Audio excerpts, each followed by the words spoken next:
And just to ram this home to our audience today, because this is just so important, I bring you back to the government's own document, Mindspace. This is from about 2010. It was produced by the Cabinet Office and the Institute for Government. And what was it? It was influencing behaviour through public policy. This was the dangerous section of this document. That means that citizens may not, quote, fully realise that their behaviour is being changed, or at least how it is being changed. Clearly, this opens up the government to charges of manipulation, and that is exactly the charge that UK Column is going to put to Boris Johnson's Conservative government today. The government is maliciously manipulating public fear and behaviour in order to get through its political agenda. This was the warning we started to put out in 2013, the Express talking about the so-called nudge unit. This is the behavioural insights team that was producing this stuff. We warned about this pernicious charity that was working at very high level of the UK government in order to reframe people and look at what they're talking about, using idiots, running over people, undermining them, go round them, discredit them. This is vicious stuff. This is clearly applied psychology. It was being done with a charity. But let's get back to SAGE. Who are we interested in that organisation? Well, it's this gentleman, Sir David Halpin, because he is the kingpin from the Behavioural Insights team linked to the Cabinet Office.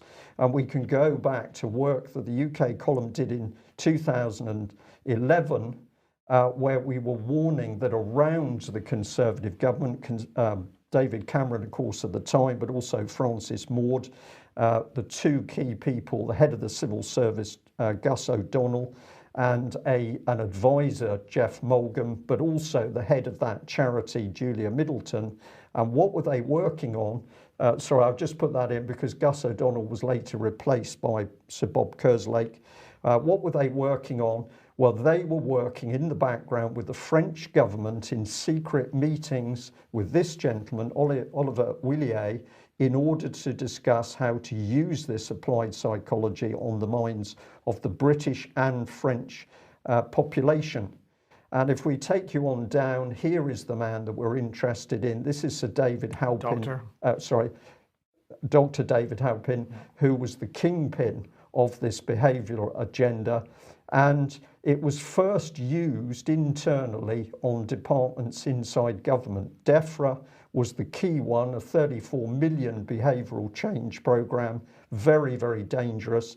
But on the right, of course, the objective was to get the British public to obey. And where were they headed for? A complete change of society, which was called Big Society. And of course, Eric Pickles was the big man in charge of communities at that stage. Johnson Conservative government is lying over the COVID-19 statistics. We know why, to create an agenda of fear. Why is that happening? Well, it's to enhance the effectiveness of applied behavioural psychology on the population and to bring in a repurposed society, economy, government and constitution. Now, the coercing is not UK Column words, as you'll see in a minute, but just so that we know what coercion is, it's the practice of forcing another party to act in a, quote, involuntary manner by use of threats or force.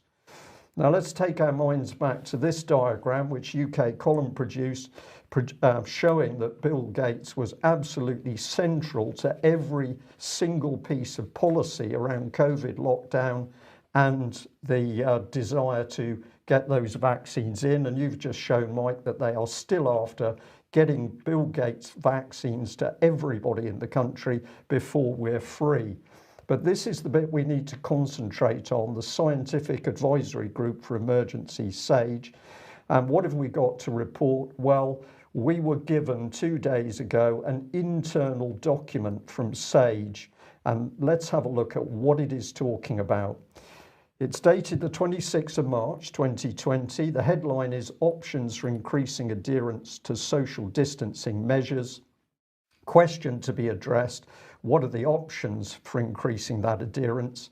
The paper addresses two distancing measures: general social distancing by everyone and shielding vulnerable people for at least 12 weeks. And this is the note at the end of the document so that people know we're dealing in factual documents here.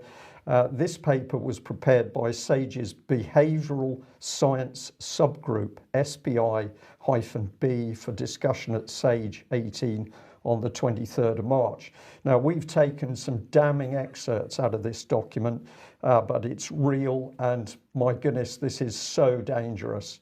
So here's the government talking about persuasion, perceived threat. A substantial number of people do not feel sufficiently personally threatened. It could be that they're reassured by the low death rate in their demographic group, although levels of concern may be rising. And what does it go on to say there in bold? The perceived level of personal threat needs to be, quote, increased amongst those who are complacent, using hard-hitting emotional messaging. To be effective, this must also empower people by making clear the actions they can take to reduce the threat. Now, that last statement, Mike, is not about the actions they can take. It's the actions the government wants them to take, and the reason it is saying it's going to make people more fearful in order to get this agenda across. But I'm struggling to see how this is not a direct psychological attack on everybody in this country. It is, Mike. It is a direct psychological attack. And if you look at the number of charities and organizations saying that we've got an increasing mental health problem in this country, people are stressed, people are, some of them, in suicidal position. This is the British government using applied behavioural psychology inside the COVID science group to make people frightened so that it can put its agenda in place. When we get to the end of this document, you're not going to believe what it says. But let's move on. So here we've got part of a table which appears at the end of the document. It's called APPEASE. That comes from the title of the columns: acceptability, practicability, effectiveness, affordability, spillover effects, and equity. And I'll say to David, I'll come to you on equity in just a moment. But look at what it is saying down here. Use the media to increase the sense of personal threat. Use the media to make people fearful. And why do you do that? Well, psychologists have been telling us all weekend, you do that because when people are fearful and stressed, it is easier to use applied behavioural psychology to get them to do what you want. It even admits that this could be harmful, but of course it only describes it as a spillover effect. This is a bit like talking about collateral damage instead of saying thousands of people, innocent people killed in a war. This is a very callous document. David, equity we had a little discussion on, because when we look at this excerpt from the SAGE behavioural document, there's no humanity in it, there's no compassion. There is nothing to do with people being concerned about other people who are sick. But what does equity mean, do you think? Well, that's a very good question, because it could mean one of two things. It could mean some sort of impartiality or fairness. That's something that you would think the government would call fairness, because they love that word. It usually comes before they pick your pocket. But the other definition, the legal one, is of course a body of law that falls outside the common law.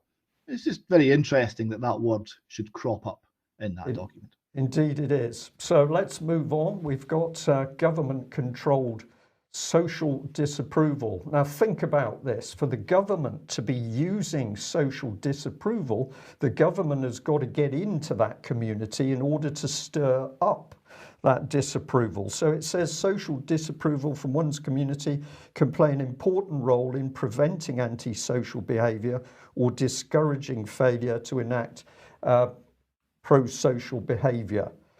Consideration should also be given to the use of social disapproval, but with a strong caveat around unwanted negative consequences. So they're recognizing here that if you go in and stir up one part of a community against another part, what can you have? You can have brutality. You can have people attacked in the streets because they've dared to give the wrong response to another member of the public. And it goes on. Government controlled enablement. And so what have we got here? Community resourcing. People are being asked to give up valued activities and access to resources for an extended period. They need to be compensated. And it goes on, adequately resourced community infrastructure and mobilisation needs to be developed rapidly and with coverage across all communities. Now here what we're seeing is the government is putting its tentacles right the way into society. This will be through local authorities, parish councils, but also through charities in order to get its message across. So we get a note through our door from a local charity thinking it's their opinion. No, this has come from the government. And if we come back to the appease template here, I can't give you them all because we simply don't have time, but this is the social distancing evaluation grid. And I'm looking at the options on the left-hand side. And what do we see? We see this: use the media to increase the sense of personal threat. Use the media to increase the sense of responsibility of others. Use the media to promote positive messaging around actions. Tailor the messaging and use and promote social approval for desired behaviours. This is like something out of communist China. This is Boris Johnson's government using the wider media to use his applied behavioural psychology to keep us locked up. I can't express how dangerous it is, Mike. When we got this document, it was unbelievable. We know there are more, and we're hopeful we're going to get some more of those documents. Now, this is the methodology. And what does the SPY B team have to say? They have to say this: this report was drafted by 2 members of the SPY B panel, and 9 further members commented, following which the report was revised. Well, okay, but here's a caveat that also sits close to that comment. Caveat: much of the evidence that's been drawn on is very recent and has, quote, not been subject to peer review. In some cases, the source is a SPY B paper that involves expert opinion. This report has been put together rapidly and has been subject to limited scrutiny and review. So we have a team cobbled together, no checks on their work, and what is the result? That the population of UK is to be kept in their houses and the whole of UK industry is to be shut down, producing the worst economic decline in 300 years. Mike, if this wasn't real, you would say, I can't believe this, but this is their own document. Well, it is their own document, and we can see the effects of it because, of course, that document is dated the 22nd of March. We're now in the coming up to the second week of May. And we've seen the effects of this. We've seen the stories that appeared in the press. We've seen the inflammatory headlines, the clickbaity headlines, the headlines designed to instill fear. David, to my mind, this goes beyond just being dangerous. This is a criminal act. It's utterly totalitarian because now everything you think has been manipulated by the government. It's rule by fear, not by reason. Right? It's by fear, and the idea we're setting neighbours against one another in order to control people is deeply sinister. It makes more sense of the BBC report I saw last week, which said to snitch or not to snitch, and was a discussion on the pros and cons of reporting your neighbour for breaking COVID-19 guidelines. Going a little bit further back in time, this, in fact, started back in the 1920s with Edward Bernays, who invented propaganda and public relations. And I thought it'd be good to finish this section on a quote from him. He said in his piece Propaganda from 1928, "The conscious and intelligent manipulation of the organized habits and opinions of the masses is an important element in democratic society. Those who manipulate this unseen mechanism of society constitute an invisible government, which is the true ruling power of our country."